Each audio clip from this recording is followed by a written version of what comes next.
I'm good, thank you. I've got it. I'm almost always facing in that direction for this one. This is going to be different. All right.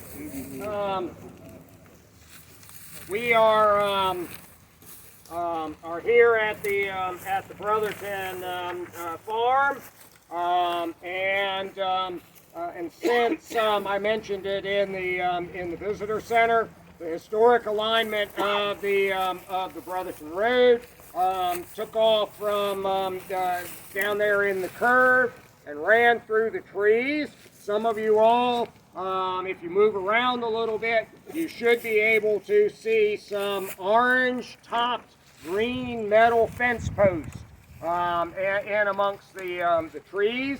That's the historic alignment of the road. It then ran just inside the edge of where the woods is today. It actually touched the Lafayette Road up there, kind of at the corner of the woods and the field and the Lafayette Road today. In fact, from where I stand right now, I can see the last of the green metal fence posts with the orange tops silhouetted against the berm of the Lafayette Road. But that was the historic alignment of the Dyer Road at the time of the Civil War, we have made several abortive attempts to get a trail realigned on that route. So the fence posts mark that route for hopefully eventually someday a trail. And if the Powerball and Mega Millions get really high, and when I hit them, maybe I'll actually give the National Military Park enough money to move the road over there. But they'll want to let federal highways do it, and I don't want a 4-lane divided highway over there. So the road's probably going to stay here. So, I'm sorry? Keep that money. Yeah, I'll put it towards something else. Well, you've got maps. Yeah, I've got my map program to do. So. This field is now about the proper size. It is missing the 5-foot-high split rail zigzag worm fence on this side. It was taken down a couple of years ago. When there was some thought about trying to do a project to get this edge of the field trimmed up. It's not quite as straight as it should be. These rails mostly got moved up to the fence that's now in the north end of the Kelly field. What you see in the Brotherton field. At the south end of the Brotherton field, and then into the woods beyond. That is where Negley's division on the late afternoon of September the 19th, where they're going to wind up. Negley's left comes up to the edge of the field, and that edge of the woods, the beginning of the field, that seems like a good place to stop, and so Negley's division stops and will basically form a line there, and that is really the impetus of what's going to become then this Union line. And through the night of the 19th and the early morning hours of the 20th, as the Union line develops, Negley's division is going to be moved north. They're going to be moved into this very sector where we are right now. And in fact, that tablet closest to the road right there is the tablet for Negley's division when they occupy this position. Or it has part of this Brannan's division is also brought on online. When they first go online, will be right here, and then they'll be shifted to the north, and Negley shift in here as well. But we now have a Union line developing along the western edge of the Brotherton field. And these Union soldiers, first Brannan's men, then Negley's men, and then more, as we'll see in just a moment, they will begin to build some crude field fortifications. They knock down the 5-foot-high split rail zigzag worm fence, pile the rails up drag limbs, logs, branches, rocks, sticks, stones, whatever they can find in the woods to help create their crude field fortifications. And the Union line begins to develop there along the edge of the woods. And then, in all the discussion about how better to protect the left end of the line, Negley's division is going to be ordered to move from this position up to the far left of the Union line, and Thomas J. Wood's division is going to be moved out of the reserve, and they're going to come on line, and you can see on this graphic that Dr. Robertson had produced for his staff rides here in the 1980s and 90s and early 2000s. You can see the Union line represented right there. We are just on the left of Buell's brigade right here. Here's the symbol for the 100th Illinois on the map. And that little marker right there is the 100th Illinois marker. A mostly Joliet, Illinois area outfit.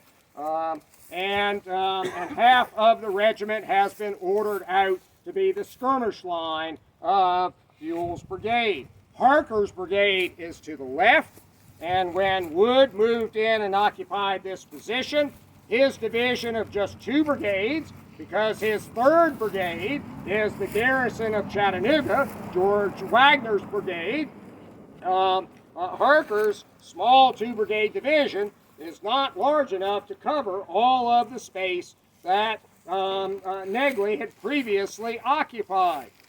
Negley had not been engaged the day before heavily, and particularly not relative to what Harker and Wood had experienced. And so Negley had occupied a larger area. And so another brigade of the reserve, this is Barnes's brigade of Van Cleve's division, is given to Wood, and they'll go into position beyond Harker's left. Now on this graphic, you see the symbol for both the 8th Indiana Battery and the symbol for the 6th Ohio Battery. The 6th Ohio Battery of Harker's brigade, the artillery of what was supposed to be the Sherman Brigade, created in the state of Ohio. Get it leaned over just right. There we go. The 6th Ohio Battery, they are some of the first to begin to experience this don't take your cannon into the woods. But when Harker's troops occupy this position and deploy their skirmishers out in front, their skirmishers are going to make contact with Confederates in the woods just along on the other side of the Lafayette Road, and a little bit of a skirmish fight develops, plus a couple of the Confederate artillery batteries fire a few rounds over there, and the 6th Ohio Battery is ordered to fire, and Harker will have a couple of guns brought up and put on the line, and they'll fire for a short time in that engagement. That's okay.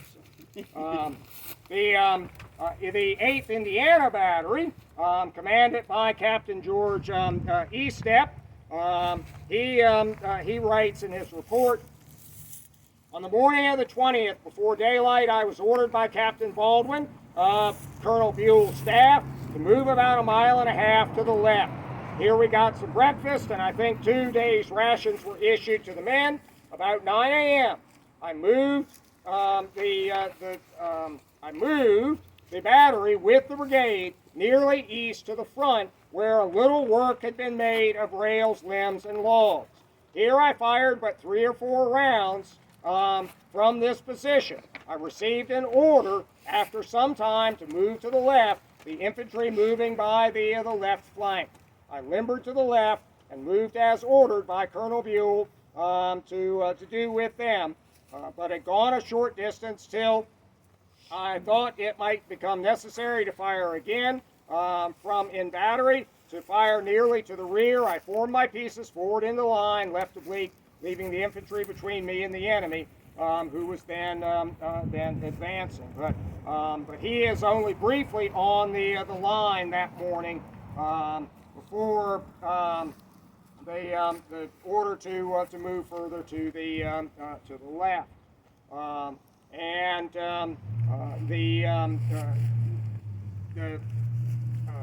Of course, Wood's brigade or Wood's division with the attached Barnes brigade is going to be ordered to move and be the division that is moved, creating this gap in the lines. Just a couple of comments. Some of these batteries have already seen heavy action. The 8th Indiana Battery was involved down in Vineyard Field, had some of its guns overrun, recovered them, restored them to service as best they could. They'll have 6 guns on September 20th, but they are definitely short equipment in men and horses. The 7th Indiana Battery, which is another one of the batteries in this piece, has almost had a section overrun down in Vineyard Field sometime on the September 19th. It was sort of a wandering battery section for much of the 19th. It got detached from its battery and was supporting a brigade, and then it comes onto the field with that brigade, and then it sort of loses that brigade and ultimately ends up reunites with its battery.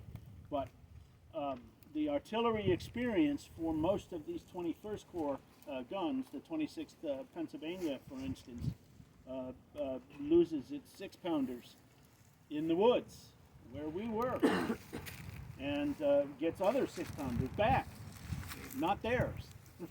But two of them are Confederate guns.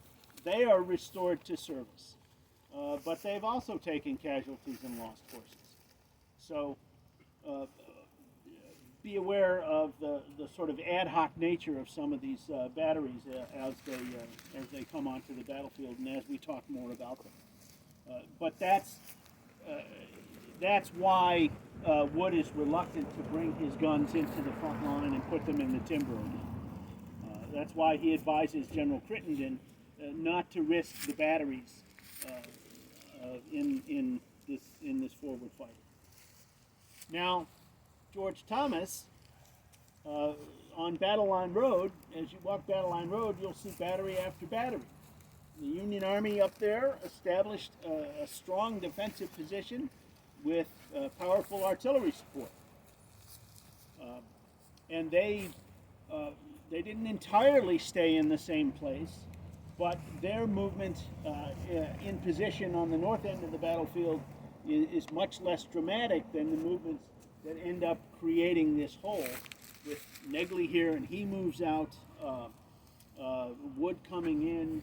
General McCook is trying to bring up, at one point, Sheridan's division to fill the gap. Davis's very small division of 2 beat-up brigades is south of us in the timber south of the field. They've been brought up. This part of the field is much more dynamic on the Union line. There's a lot of activity. And finally, to boot, there is not a lot of artillery support in the front line. So when these troops are ultimately attacked sometime after 11 o'clock in the morning, when Longstreet's assault column comes boiling out of the woods, they don't have artillery support the way that George Thomas's 14th Corps line up there in around Kelly Field does. Now there's Union support is the next road that way. The wagons. I'm sorry? The wagons are behind us.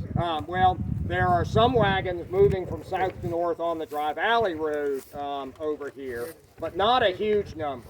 The bulk of the Union Army wagon train is actually moving from south to north in Chattanooga Valley on the other side of Missionary Ridge.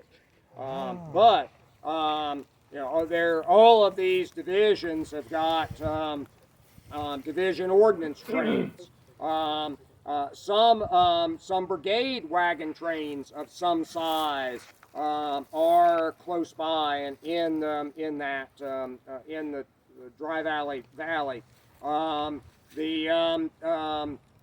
There are some detachments of wagons that have brought rations from the main wagon train over Missionary Ridge to the troops here, there might be some that have arrived who have yet had a chance to issue. There are others that might have been able to arrive, issue, and now they're in the process of departing. So there are wagons in the Dry Valley and on that road, but that's not the main Union Army wagon train route. That main route is what today would be Georgia Highway 193 through Chattanooga Valley, going into Chattanooga from the south. So. Why did the Union Army move the Illinois Brigade to the left? What was the reason for that? Do you want to do? Let's see if I can summarize this quickly. Yet, General Thomas has been calling for troops all morning on September 20th. He wants General Negley because Negley is one of his divisions of the 14th Corps. So he's been since 6:30 in the morning. Really since 3 in the morning. He's been asking for return Negley to me because I'm defending the Army's left. I'm holding the road open to Chattanooga. That's the most important mission. I need more troops to cover those roads. There's a great deal of back and forth. Negley doesn't really start moving till about 8 o'clock or 8:30 in the morning, and then he moves piecemeal.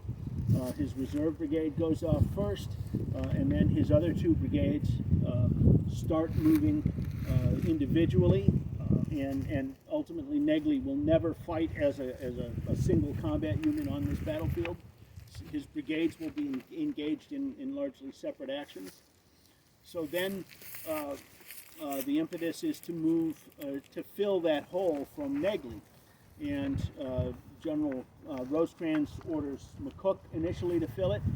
McCook is trying, now mind you that McCook is down to 2 divisions, since one of his divisions is already with Thomas.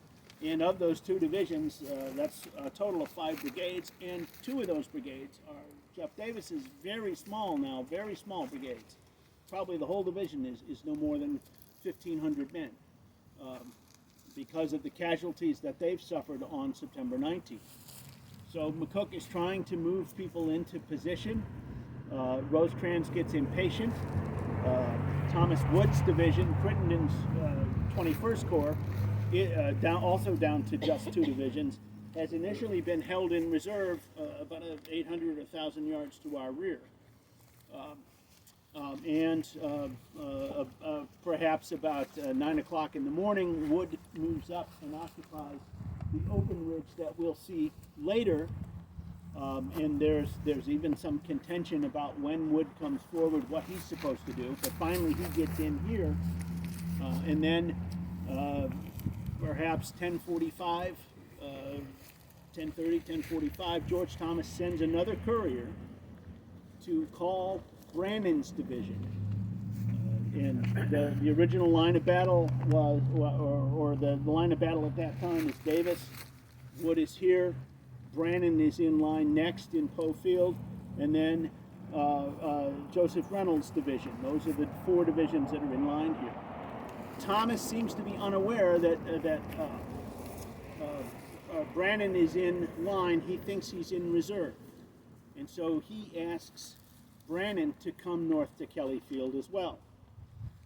Brannan consults with Reynolds, who's the senior divisional commander and who's been acting as a sort of a demi-corps commander. He's often taken charge of other divisions because he's a senior major general, and Thomas has 4 divisions.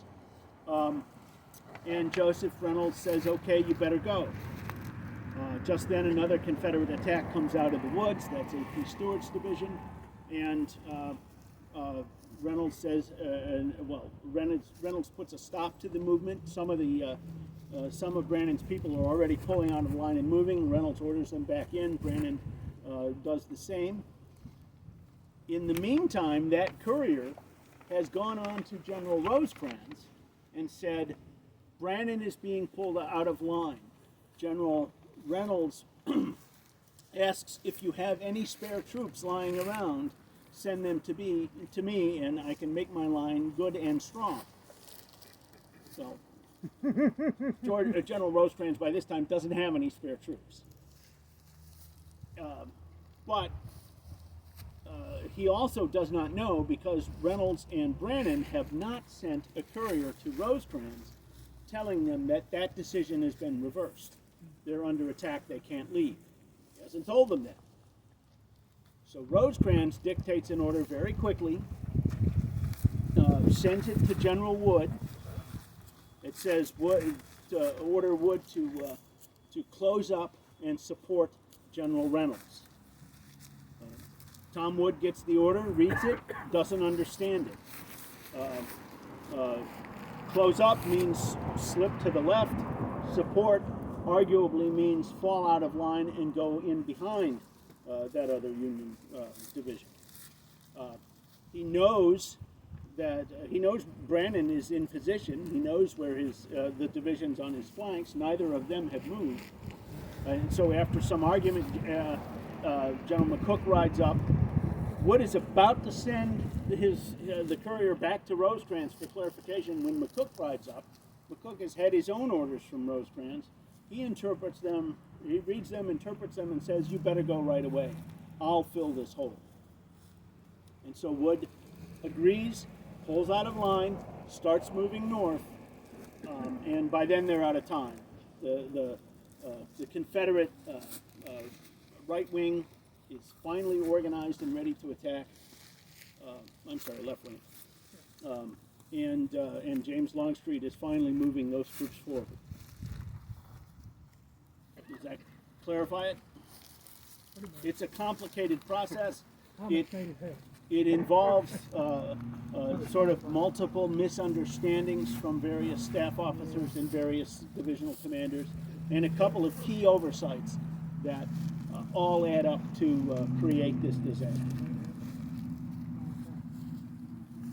So Barnes, Harker, and Buell are going to pull out, actually in proper order. Barnes, Harker, and Buell are going to pull out and move to the north,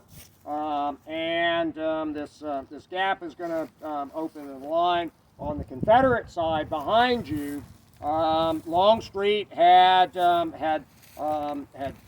wound up with a formation with Stewart's division on his right front, Johnson's division in the center, and Hindman's division on his left front. And stacked behind Johnson's division is Law's division, and then just beginning to arrive, just as the order to advance is given, are the two brigades of McLaw's division, Humphreys and Kershaw, both under Kershaw. And so you wind up with this mass formation. A frustrated Bragg will send Major Pollock B. Lee out, and that order will result in Stewart's division attacking before Longstreet had given the order, so that as I turn this graphic over, I think,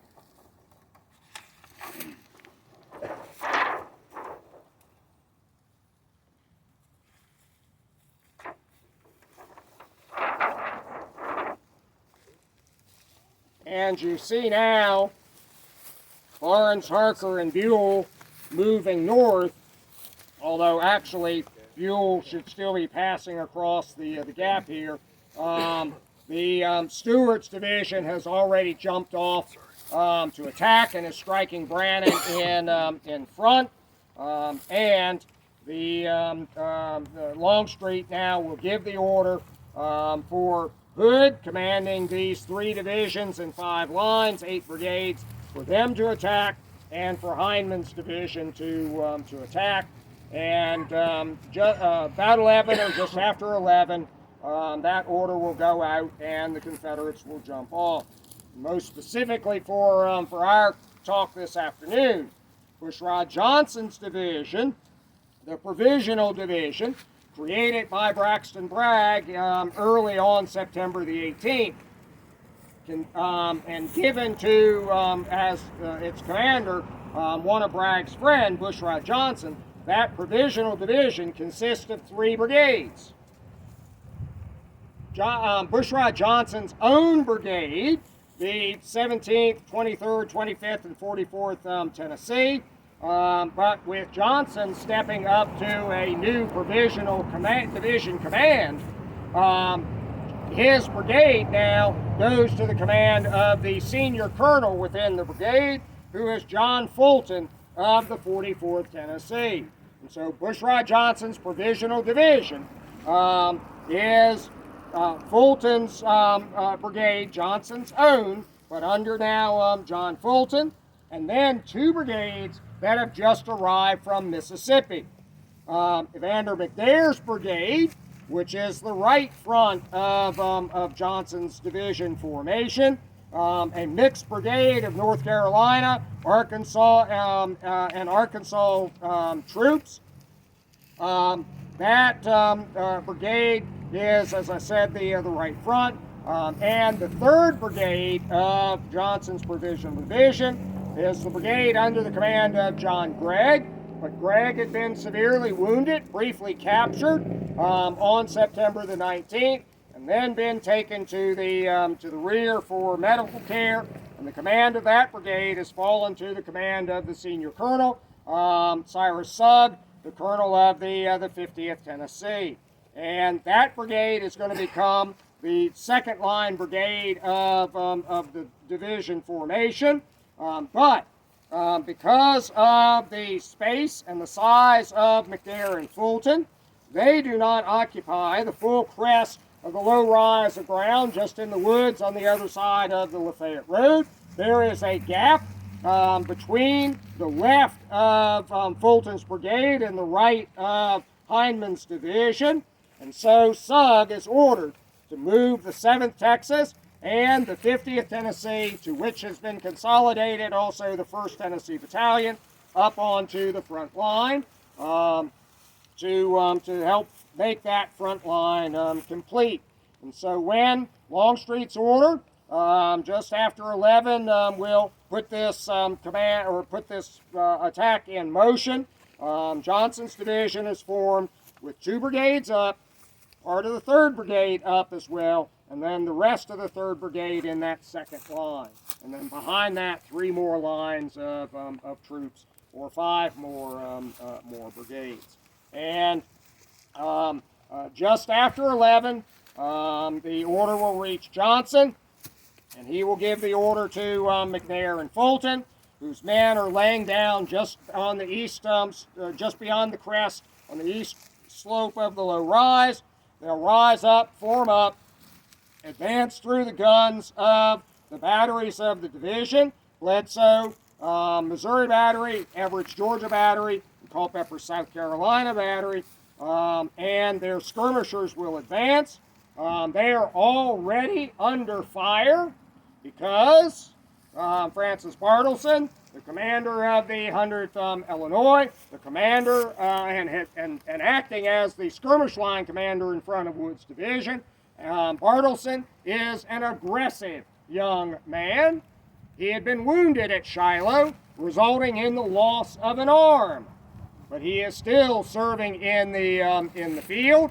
And Bartleson, who had been told to put his skirmishers along the fences of the Lafayette Road, has pushed that half of the 100th Illinois that he has with him on the skirmish line into the woods on the other side of the Lafayette Road, and they have pushed the Confederate skirmishers, the skirmishers of McNair and Fulton's brigades, back onto the main Confederate line. And this Bartleson's advance is so aggressive that several of the Confederate regimental commanders along this line say that just before we received the order to advance, we were attacked, and it will cause the batteries of Bushrod Johnson's division to open fire. Now, do you normally shoot artillery at skirmishers? No. But in the woods, in the limited visibility, and under the aggressiveness of Bartleson, his skirmish advance is sufficient to cause the Confederate battery commanders